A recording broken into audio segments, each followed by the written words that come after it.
Welcome to EPG Pathshala. I'm Zara Chapiwala from Virasat-e-Hind Foundation.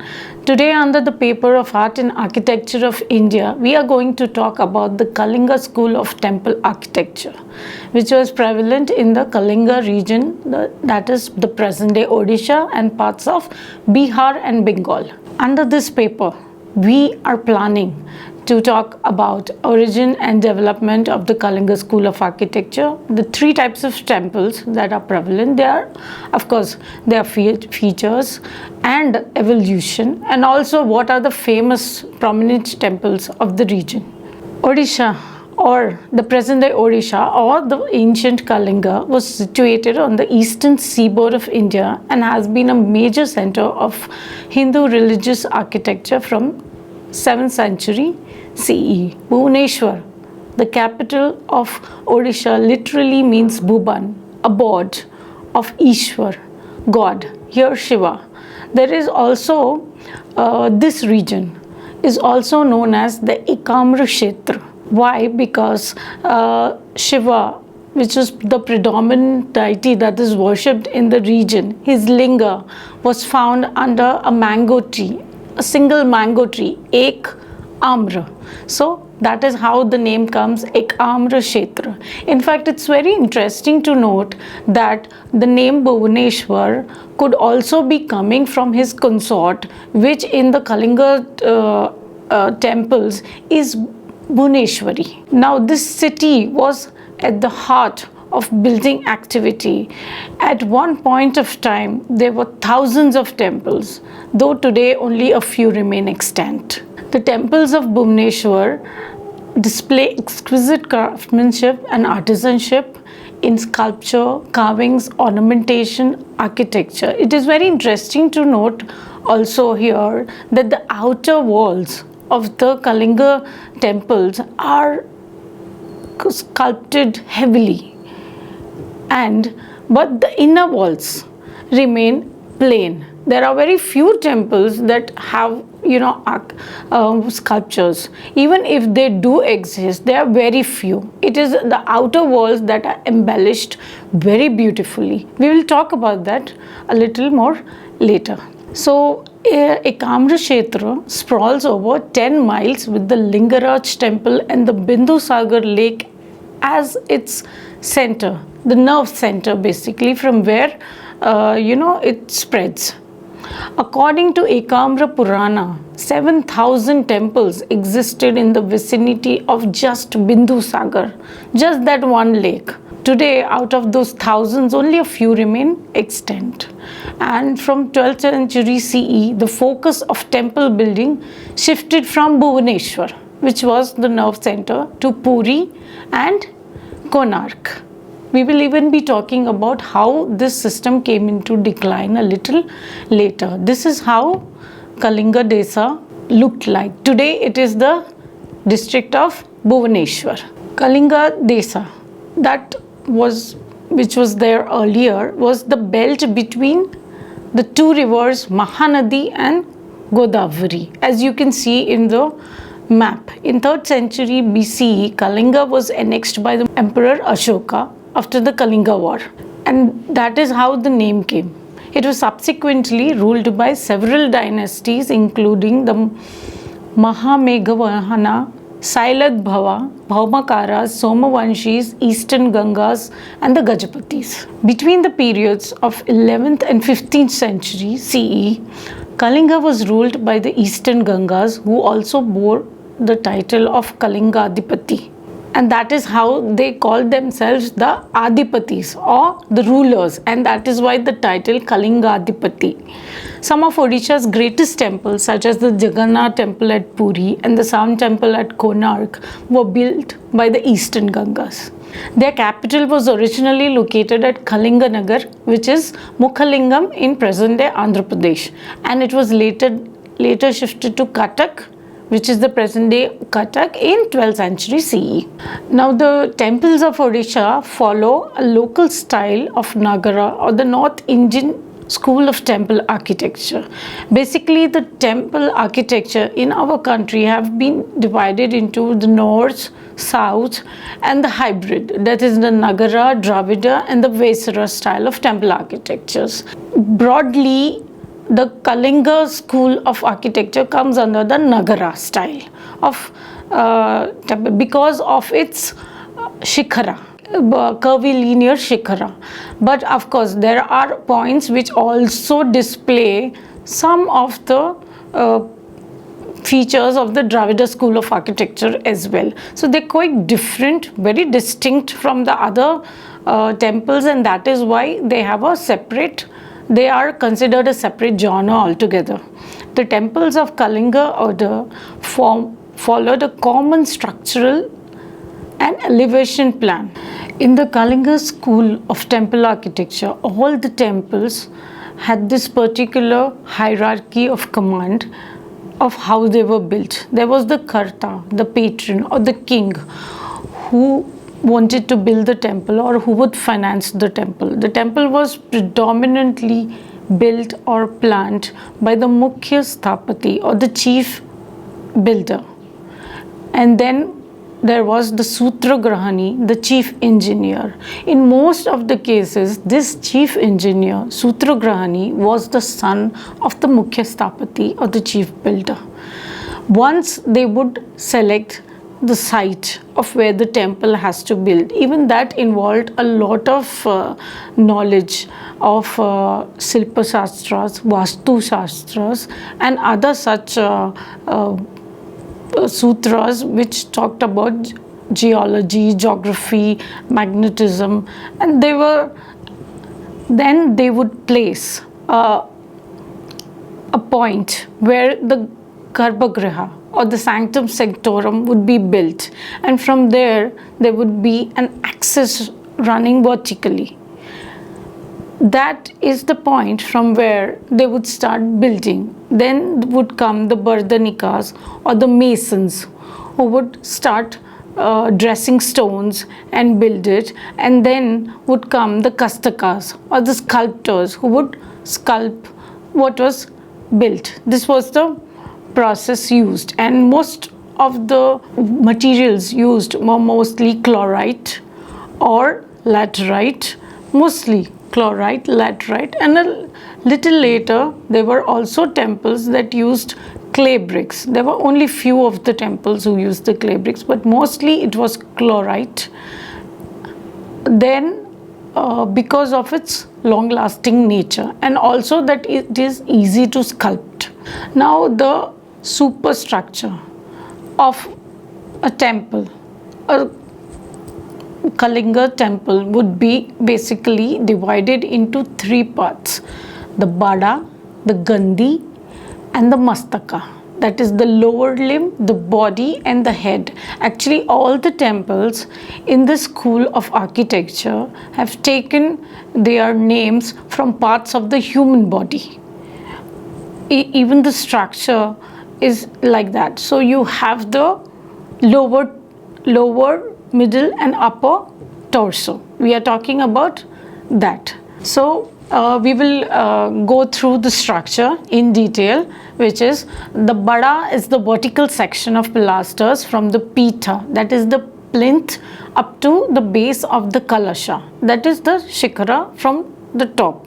The first thing that is built in these order of temples is the Pota and the Pitha. The Pota is the foundation and the Pitha is the plinth that is visible on top. The enclosure created by this Bada is the Garbhagriha or the Sanctum Sanctorum. The different vertical sections of the Bada from the bottom are the Pabhaga or the Pada, sacred foot, the Talajhanga, lower leg, Bandhani, the knee, Parajanga, upper leg, and Barandi, waistline.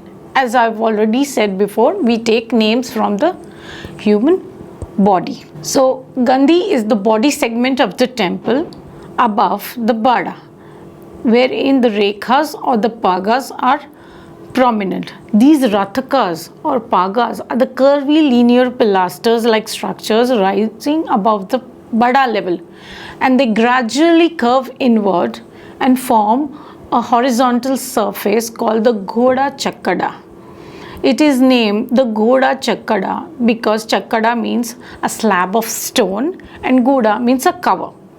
Basically, it's an Odia name for the pilasters. In improvised temples, towards the lower middle portion of the Gandhi, Bajra Mastaka motifs are seen. These Bajra Mastaka motifs are nothing but a Chaityagriha with a Kirtimukha on top, which is also known as Bhokirtimukha.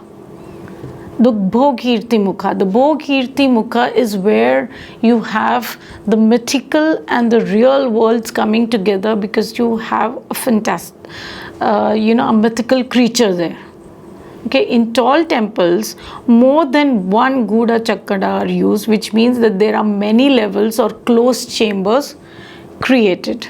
As per the rituals, various things were kept in these chambers. For aeration, small openings through Udayata Singhas are kept. Now, Udayata Singhas are prominently visible on the shikharas of Kalinga's temples. They are nothing but the slab of stone with a lion on top. The Udayata Singha, lion.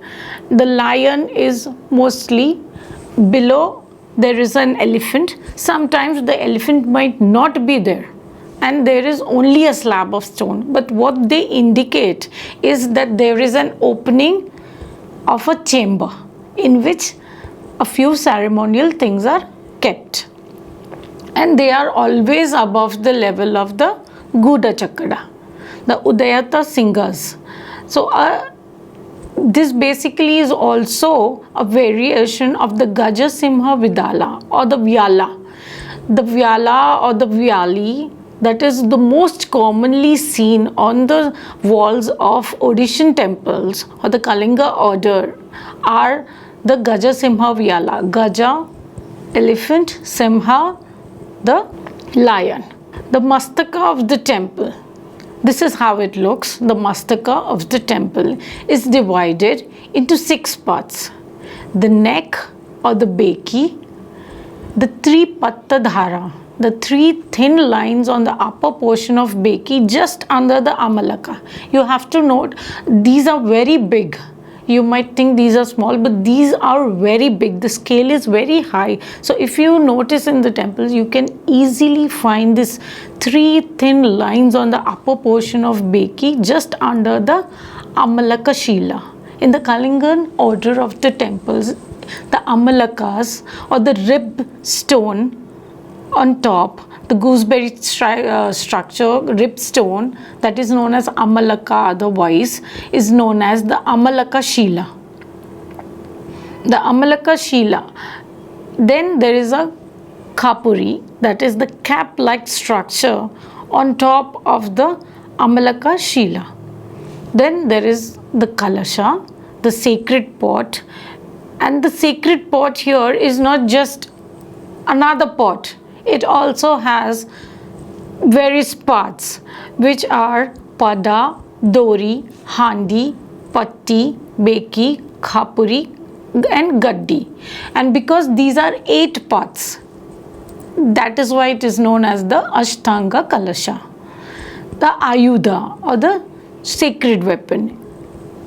Almost every temple of the Kalingan order, you will find a weapon on top, right on top of the Amalaka Shila, which is either a trident representing Shiva, or sometimes it could be a spear or a bow and an arrow with a flag.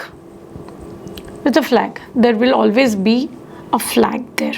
So the main portions of the Kalingan order of temples are the Sanctum Sanctorum, and because that has the Sanctum Sanctorum, it is called Deul, the shrine. Deul is the Odia word for shrine. So the main part is known as Deul, or the apartment that enshrines the deity and is surmounted by a tall tower which we call the Shikhara, the curvy linear Shikhara. In front of this is the porch called the Jagmohana, which is usually square shape and has a stacked pyramidal roof like the Vimanas. This Jagmohana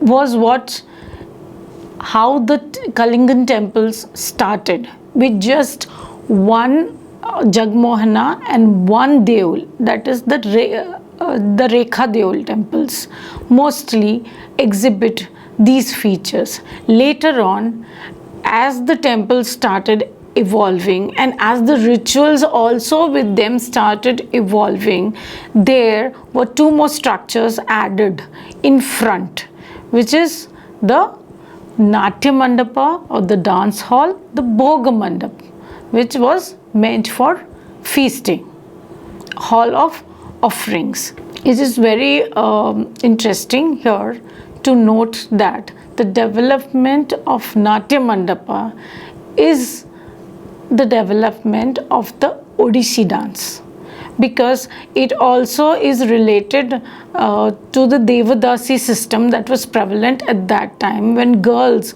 were selected to be married off to the Lord and then remain in their service, singing and dancing for them. So though the Devadasi system in other parts of the country was quite abused, in Odisha the Devadasis were given a lot of respect, and even today some of them do exist, though now they are not that important. But in few of the temples, especially in the Konark and the Puri temples, there were a particular rituals that only the Devadasis would perform. In fact, they were the only women who were allowed in the sanctum sanctorum. This shows how much respect they gave them. They were not considered the way other Devadasis were considered in the other parts of the country. Okay, now coming back to our Deuls, these were extensively carved, had chambers, projected balconies, and the temples of Bhubaneswar have dark, compact interiors devoid of pillars. The most important feature of the Kalingan order of temple is it is devoid of pillars. The roof was supported mostly by iron girders. There were no pillars. You will not find pillars in their mandaps. The mandaps are devoid of pillars. Now the Kalingan temples are divided basically into three distinct types. The first type is the Rekha Deul, those with a curvilinear roof above the sanctum sanctorum resembling a peak. The Pida Deul, the stacked pyramidal roof over an assembly hall. Now Pida Deuls are like the Jagmohan, the Bhog Mandap or the Natya Mandap you have. The main point to note here is a Pida Deul does not have a sanctum sanctorum. It can be a standalone, separated from the main temple, but it is not a shrine. It is not a shrine with a sanctum sanctorum. It is always a hall meant for certain rituals. Then the third type is the Khakra Deul, the barrel vaulted roof with an inner sanctum. The Khakra, the name comes from pumpkin, Khakru. The pumpkin, because of the shape, it looks like a pumpkin that is cut down. The barrel vaulted roof looks like a pumpkin that is most of the Khakra Deul temples are Shakti temples, that is, they are all dedicated to feminine deities. Rekha, we'll talk about all these in details. So the Rekha Deul. Rekha in Odia means a straight line. The typical Rekha Deul complex has a shrine with different parts of the temples which align on the same line or the axis. Earlier in the lecture, I had already spoken about how a point is noted down. There an 8-petaled lotus is placed before they place the deity. The deity is placed there, but before that they place that. That is the the 8-petal lotus, which talks about the 8 directions, and from that point rises up the axis or the rekha, which from where you align all the structures, and that is why all the Kalingan order temples are geometrically or symmetrically just perfect. And this are the various types of Rekhadiyul shikaras. As you can see, they curve inwards. They are mostly straight, but just before the Amalaka or the edge of the shikara, they curve inside and they look like a mountain, and that is why it is known as the shikhar of the temple. These temples or the Rekhadiyul may have a singular deity and just be a complete small temple, just one deity, or there would also just as the school evolved or just as the architecture evolved, there are also Rekhadiyuls that might have multiple deities and a floor plan which is a panchayatan plan, and these temples are typically dedicated to Vishnu, Surya and Shiva. Odisha in its initial stages was a place where the Shaiva cult or the Pashupata cult was very prominent. That is why you will find most of the temples dedicated to Shiva.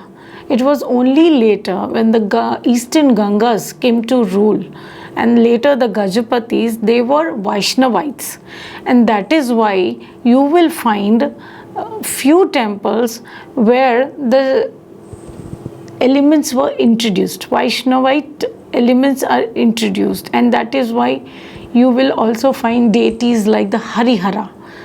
Hara, that is the Hari is Vishnu and Hara being Shiva.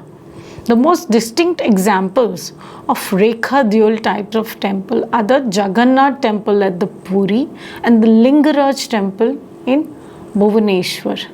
The Pidadiyul refers to the square building with a pyramidal shaped roof consisting of pidas. Pidas are the horizontal platforms. If you notice here in the picture, the pyramidal shaped roof that you can see here have pidas. They have platforms. It looks like, there are platforms just stacked one on top of the other. So that is why they are called as Pidadiyul. The Pidas are the horizontal platforms, and they are arranged in 3 tiers. There are 3 distinct tiers here, if you notice. They were much simpler when they began, and they kept on getting more ornamental and complicated as the school and its features evolved. Typically, these structures are seen as supportive structures to a Rekhadiyul with a assembly hall or the Jagmohan, and often later the Natya Mandir and the Bhog Mandap are also built in these style. So the assembly halls or the dance hall or the congregation hall, whichever, all the halls were built in this style known as the Pidadiyul. This structure is seen in mostly all of the temples barring the Khakradiyuls. The assembly hall of the Konark Sun Temple is the most outstanding example of a Pidadiyul, the Khakradiyul. So this is a completely different style of structure. If you look at, especially if you look at Rekhadiyul or the Pidadiyul, you will find this to be very different. And it is almost similar to the Dravidian Gopuram style. That is because it has a barrel vaulted roof, which is very common in the Dravida school of temple architecture, famous down south. The word Khakru is derived from pumpkin god, as the crown looks like one. It is a rectangular shaped building with a truncated pyramidal shaped roof. If you look at the roof, it will look like someone tried to build a pyramid but cut it on the top, giving it that distinct shape. These temple complexes generally have a khakra deol and a pida deol, but no rekha deols, in the sense that the sanctum sanctorum here is in the khakra deol, not the rekha deol. But you can have a pida deol, that is, the assembly hall, the congregation hall, the bhog mandap, that is the hall of offering, and of course the natya mandap, the hall of dance. They might be there, but no rekha deol, because the sanctum sanctorum here is in the khakra deol. The temples of the feminine deities, Shakti, are of the khakra style, as we have already discussed this earlier. The Varahi temple at Chaurasi and the Vetal Deola at Bhubaneswar are the most prominent examples of this khakra order. The temples of Odisha portray a picture of organic evolution from the Parsurameshwara to Lingaraj in Bhubaneswar, eventually culminating in Puri and Konark. Let's go through these phases of evolution and also the prominent temples. The formative phase, that is 6th to 9th century CE, transitional phase, mature phase, and the decline phase. Through various centuries, we will talk more about what came about in these phases. So the first phase is from the 6th to 9th centuries CE, where the dominant dynasty were the Bhaumakaras. The Bhaumakaras were Shaivas, and the finest example of their style of architecture was the Vetal Deola. In this phase, the Rekha Deol is seen mostly. All the temples are seen, as you can see here in the picture as well. You have a Rekha Deol and you have the Pida Deol. And as you can see, the Jagmohan or the Pida Deol, the Pidas are just a single. There is just a single horizontal platform. They are not stacked. They are simple. They are not stacked. So the Jagmohan, as usual, does not have pillars and does not have a stacked roof. They are very simple. If you even notice the Rekha Deol, it is more simpler in the sense that it does not have too many sculptures on its outer walls. The dominant dynasty during the transitional phase, which was from 9th to 11th century, were the Somvanshis. And the finest temples they built are the Mukteshwar temple, the Rajarani temple, the Lingaraj temple in Bhubaneswar. The Mukteshwar temple is known for its Torana, which is not seen otherwise in other temples. We will go through the main points of transitional phase. The Pida Deol was developed and surmounted with a stacked conical roof. Now if you see here, from the earlier phase to now the transitional phase, now you can see the Pidas. You can see the horizontal slabs stacked one on top of the other in three. If you notice, there are no tiers. There are not three tiers. They are just stacked one on top of the other. Then you have and earlier it was not an inseparable part of a Kalingan order temple, but from 9th century CE it became an inseparable part of an Odishan temple, the Pida Deols, that is the halls. And also what we need to notice are the ornamentations that came. The Rathakas, the Agni Shikharas were introduced on the Gandhi, that is the style of the Shikhar, and the Rathakas are the chariots. The Udayata singers embellished the Mastaka along with the Amalaka Shila that we have already spoken about earlier, the Amalaka Shila with the Ashtanga Kalasha, the Khapuri, the Ayuda and the Dwaja. So this was not seen earlier, these as separate parts of Rekha Duyal. In the mature phase, that is after the development of these various parts, we find in the mature phase, which was from 11th to 13th century CE, that all these parts were developed completely. You have the Natya Mandap now, the Bhoga Mandap, and the pistha or the pitha plinth was more visible because it was built on a raised height. The platforms were raised. The finest example being the Konark Sun Temple and the Jagannath Temple at Puri. One of them is a World Heritage Site. In the mature phase, the Natya Mandap and the Bhog Mandap were added in front of the Pitha Duyal, each structure ascending in height to the previous one. If you notice in the pictures also, you will see how it goes one on top of the other. So you have first the Rekha Duyal, the Jagmohan, then you have the Natya Mandap and the Bhog Mandap. So there was a distinct development of the design in the Saptaratha pattern.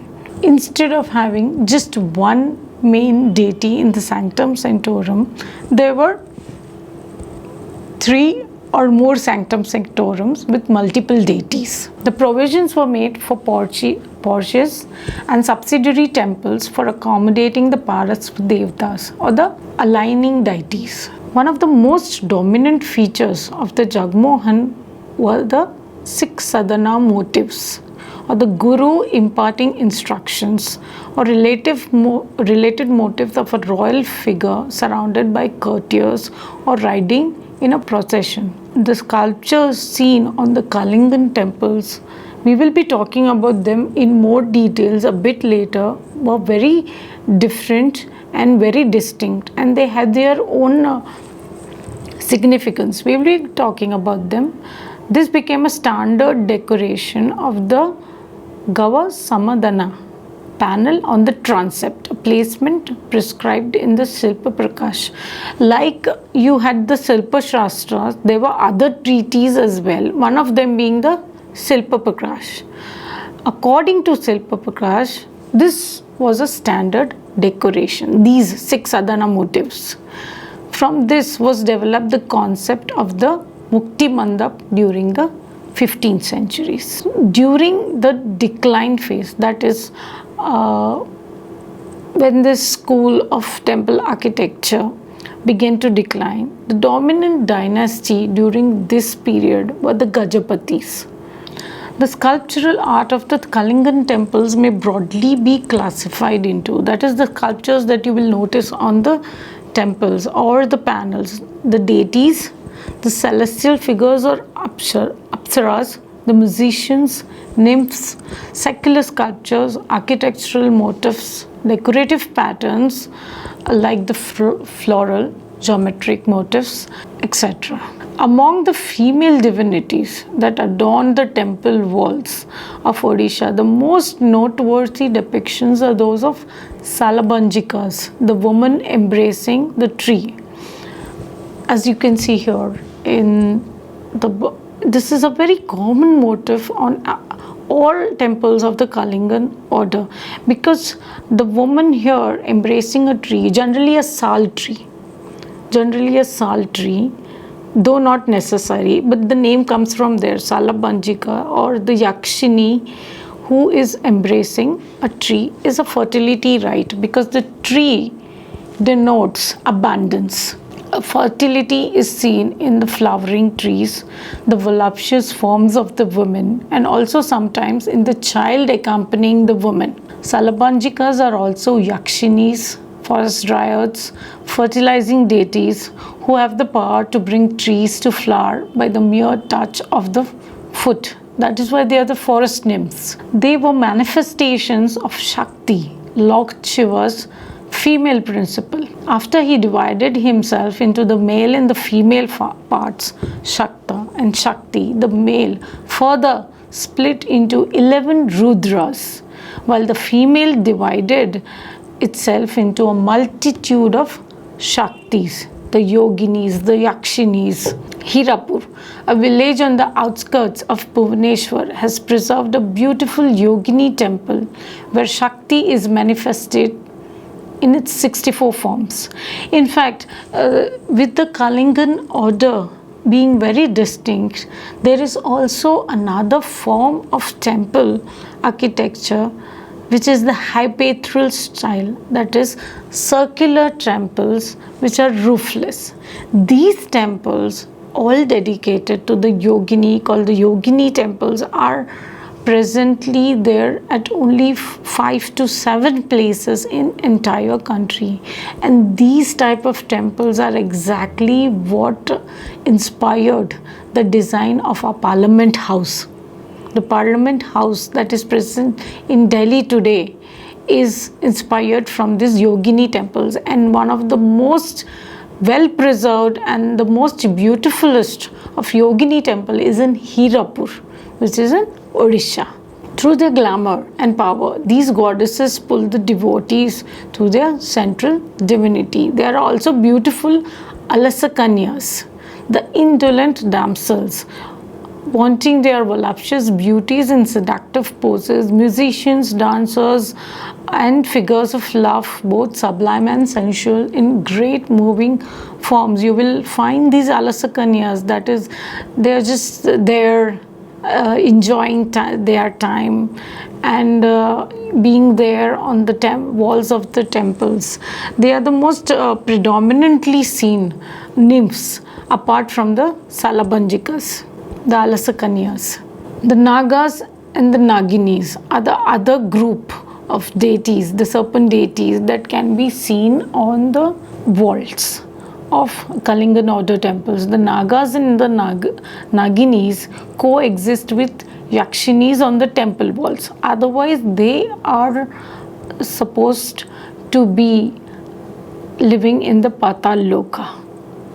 The serpent deities are associated with the Patal Loka, or the subterranean realm, and are guardians of earth's treasures. They reside in Patal Loka. Patal Loka is supposed to be a splendid city, more grander than heaven that is built by Indra. Nagas and Naginis boast of many niches visible in their heavy necklaces, armbands, crowns, and jewel offerings that they hold in their hands. So they are riches. These are the riches of the earth. What they represent are the riches that the earth has in its wombs, that is the gemstones, gold, silver, and other types of precious and semi-precious metals and stones. On the walls of the temples, the Nagas take on a worshipful role, offering both garlands as well as jewels. If you notice here in the sculpture, most of them are holding a garland. The Naga or the Nagini, they are holding a garland.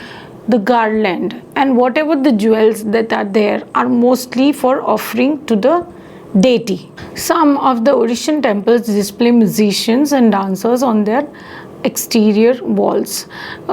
Most even other temples, if you notice in our country, definitely have these sculptures, and they are not new or distinct to the Kalingan order, but what is to be noted is their form. They're quite slender and handsome in appearance, some holding lutes, drums. In fact, one can talk about the musical instruments that were prevalent during those centuries after looking at these sculptures. They tell of the dance forms and the music forms that were prevalent in those times. Odissi, the classical dance of Odisha, is one of the oldest in India. The oldest, and its evolution can be traced in the temples of Bhubaneswar. You will find poses, you will find people indulging themselves in the dance, and you will find accompanied musicians as well. So, and the temples, the Kalingan order temples, were where these dance forms were practiced in its initial stages before they had schools. The Natya Mandap of the temple was exactly where the school of this dance was located. There were no separate gurukulas. Several panels in Mukteshwar temple, Sari Deol, Lingaraj and Brahmeshwar temple show male and female ascetics preaching their disciples who stand in front of them with folded hands. They represent religious instructions. Odisha was under the grip of various cults for a very long period. The Vajrayana or the Tantric Buddhism and the Pashupata cult that was prevalent in those times. In fact, you can find the sculpture of La Kulisha on many of the Shaiva temples. La Kulisha was the one who began the Pashupata cult, in which Shiva was worshipped in his original form of Pashupati, Lord of the animals. You will find Pashupati on the seals of Indus Valley civilization. That is how he was worshipped earlier before we changed him into his Ionic form of a linga. Later on, Adi Shankara, during the time of the Gajapatis, established a mutt in Puri, popularizing the cult of Sri Vidya. Sri Vidya cult worshipped the Trinity, that is Vishnu, Shiv and Brahma. Later, this was clubbed with Vaishnavism. So when it was clubbed with Vaishnavism, Shiva and Brahma took a back seat and Vishnu was prayed to more. That is, in Odisha it is Lord Jagannath. The form of Vishnu in Odisha is Lord Jagannath. The Lord Jagannath took over, and even today it is an intrinsic part of Odisha's cultural and religious life. Other sculptures that one can see on the temple walls are the erotic sculptures. The erotic sculptures, or these couples that indulge themselves in erotic activities, are also known as mithunas. Okay, they mark their presence there. In fact, the erotic sculptures of the Raja Rani temple in Bhubaneswar are considered as an inspiration to the Khajuraho group of temples. The Rajarani temple is called the Khajuraho of Odisha. Let's talk about the important temples of the Kalinga school of temple architecture. The Parsurameshwara temple is considered the best preserved specimen of Kalinga temple, dated to the Shalodbhava period, that is between the 7th and the 8th centuries CE. This is again a Shaiva temple. If you notice, since this is an earlier temple, it has a very plain pyramid Jagmohan. It does not have the Pidas on top. These are some of the sculptures that you will notice on the temple. The Parsurameshwara temple has a Vimana, the sanctum, the Bada, the curvilinear spire rising to a height of 12.27 meters. It is the first temple to have an additional structure called Jagmohan, compared to the earlier temples that only had the Vimana. That is, the Rekha Deol was a standalone temple in itself. Though the temple is dedicated to Shiva, it contains sculpted images of Shakta deities, which are otherwise normally part of Shakta temples. This temple is the first in Bhubaneswar to contain the depiction of Saptamatrikas, that is the Chamunda, Varahi, Indrani, Vaishnavi, Kaumari, Shivani and Brahmi. Vetal Deol. This beautiful temple, built in the 8th century CE, is dedicated to goddess Chamunda. This is a Khakra Deol style of temple, locally known as Tini Mundia Mandira. Vaital Deol's striking semi-cylindrical roof above the main shrine is an excellent example of the Khakra Deol. Here in this pictures, if you notice, this temple has the sculpture of Lakulisha. He looks like the Buddha, but he is the Lakulisha, along with other sculptures denoting the Shakti. You also have depiction of Lakulisha denoting how strong the presence of the cult was during those times.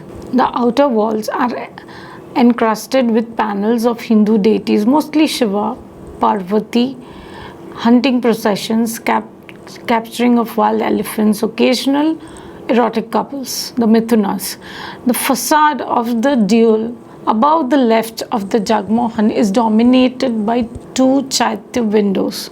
The lower one having a beautifully carved figure of Surya, the sun god, noted for its facial expressions, Usha and Pratyusha, shooting arrows on either side, with Aruna in front driving a chariot of 7 horses. Usha, Pratyusha being consorts of Surya, and Aruna being his charioteer.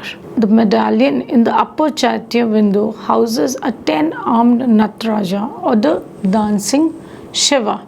In front of the flat-roofed Jagmohan is a stone post with Lakulisha images. The presence of Buddhism also was very ancient. Many of the temples in this form of architecture depict the Chaitya windows. In fact, the Chaitya windows are an architectural ornamentation in many forms of temples, not just the Kalingan order, but they can be seen even in the Nagara style of temple architecture, where they evolved from being a window to an ornamentation. This is the Mukteshwara temple. The temple is an important monument to study the evolution of this school of temple architecture. Built in 950 CE, Mukteshwara marks the culmination of all the earlier developments. It has a decorative torana, or an arched gateways. It consists of thick pillars that have a string of beads and other ornaments carved on with statues of various women in languorous repose. That is those Alasakanyas. The Alasakanyas are present on the arched torana. That is the entrance of this Mukteshwara temple. The temple has two structures, namely Rekha Deol or Vimana, and a Jagmohan or the congregation hall, both of which are built on a raised platform, as you can see in the pictures. The temple is earliest to be built with a Pida Deol. Here you can find the Pida Deol with a stacked roof. It is the only Odishan temple with rich carvings on its interior walls. If you remember, very early in the lecture, I had elaborated on the point that the Kalingan order temples have richly carved exterior walls, but they have very plain interiors. So the Mukteshwara temple stands as a different temple in that way that it has carvings also on its interior walls. One of the basic reasons why Mukteshwar temple is also known as the gem of Kalinga architecture. It is very beautiful. As you can see, it is very beautiful not just in its sculptures, in the way it is proportionate, in its symmetry and everything, but it is also sculpted very beautifully, both exterior and interior. Rajarani temple. This magnificent temple is believed to be built in the 11th century CE and was earlier known as the Indreshwara temple. It has Ashtadikpalas and a lot of Apsara carvings adorning its exteriors. The sculptures are as same as they would be on any other temple, but why they are different is the depth of their expressions. The most notable is the image of Varuna, that is intact and notable for its ornamentation, coiffure, and facial expression. Other sculptures include tall, slender, sophisticated apsaras, and not just the apsaras are standing there in their various roles, but they are also showing various moods. That is, fondling a child, holding the branch of a tree, looking into the mirror, taking off her anklet, caressing a pet bird, playing a musical instrument. So you can find them in different moods. Rajarani temple is a Pancharatha style of temple with a Vimana and a Bada over its roof rising to a height of 18 meters. The Jagmohan with a pyramidal roof. The Vimana is surrounded by a cluster of miniature towers with double crowning elements and appears much like the towers of the Khajuraho temples. The temple is classified as a Panchayatana temple, where apart from the main shrine, there are 4 subsidiary shrines in the 4 corners of the temple. On account of its later origin, Brahmeshwara temple is a perfectly developed structure when compared to the Mukteshwara temple. Here you will find all the elements, whether it is the Udayata Singhas or the Guda Chakkadas, all developed in its finality. It has a wealth of sculptures, and iron beams were first used in this temple. As I said, you won't find pillars. So this is the first temple in the entire country to have iron beams used first. The Lingaraj temple, the most very beautiful temple dedicated to Harihara, a form of Shiva and Vishnu, and it was built around 11th century CE, when the cult of Jagannath was establishing itself. It is the largest temple in Bhubaneswar and one of the wonders of medieval architecture in India. It represents the quintessence of the Kalinga school of temple architecture and has a distinct Rekhadyul, Pidadyul, Natya Mandap, Bhoga Mandap. The temple complex has 50 other shrines and is enclosed by a large compound wall. The Jagannath temple in Puri is one of the highest achievements of this school of temple architecture. The huge temple complex covers an area of 37,000 square meters and is surrounded by a high fortified wall. Within it lies 120 temples and shrines. The temple has 4 distinct sectional structures, namely Vimana in Rekhadyul style, Mukhashala, frontal porch, Nat Mandap, and Bhog Mandap. The temple tower is built on a raised platform that was seen in the later phases. Now, this raised platform is as high as 65 meters above the inner sanctum where deities reside, dominates the surrounding landscape. The pyramidal roofs of the surrounding temples and adjoining halls or mandapas rise in step towards the tower like a ridge of mountain peaks.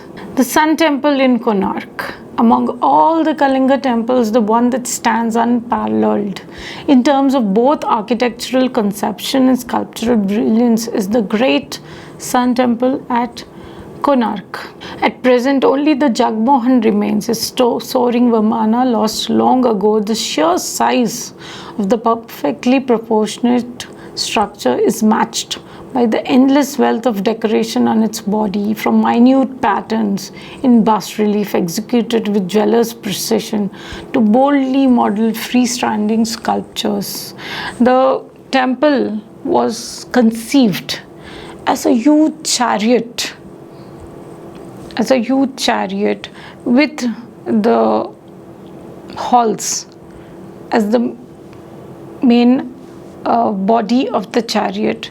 It has 12 wheels representing the 12 months. So It is a monument of epic imagination, the realization of creative upsurge of Kalinga architects who continuously built temples for 7 centuries. The main temple, the whole edifice seems to symbolize the sun god emerging from the depth of the blue expanse.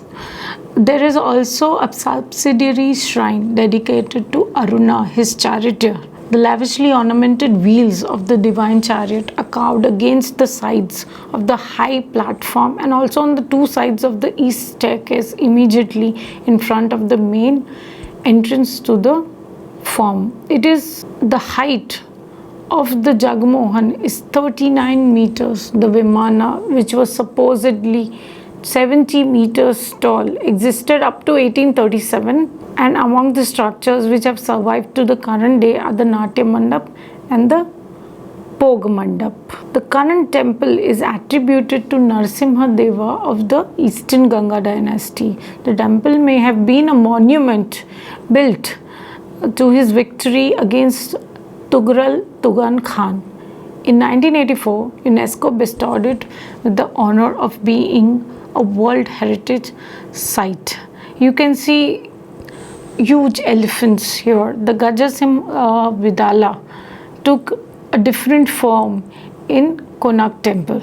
With the decline of the Eastern Ganga dynasty also came the decline of the Kalinga school of temple architecture. The Suryavanshi Gajapatis were more focused towards the culture and literature rather than grand constructions. The coming of Adi Shankara and establishing his Srividya cult and the prominent rising of the Jagannath cult being one of the reasons. There is another reason also for the decline in this phase, which was in the form of the iconoclast called Kala Pahad. It has an interesting story. I would not go into too much details. I will tell you in short that Kala Pahad was supposed to be a Hindu Brahmin who fell in love with a Muslim girl. She was a Muslim princess actually, and he decided to convert himself to Islam in order to marry her.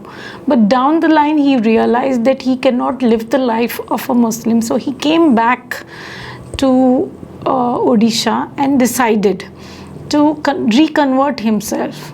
But the Brahmins in Odisha, mainly the Konark temple, told him that reconversion was not a part of Hindu scriptures. In fact, conversion was not a part of Hindu scriptures. He went back broken-hearted, and he was so angry that he turned into an iconoclast. He destroyed temples with a vengeance, and many of these Kalingan order temples have been destroyed by him. We really do not know why he left the temples of Bhubaneswar intact, the Ekamra Kshetra then intact, but others were all destroyed by him in anger. He was known as the Kala Pahad. I hope you enjoyed this lecture. There is much more to learn and much more to know, for which you can visit the e-text that is present on the website, and you can also go about finding things by yourself for more details. Thank you very much.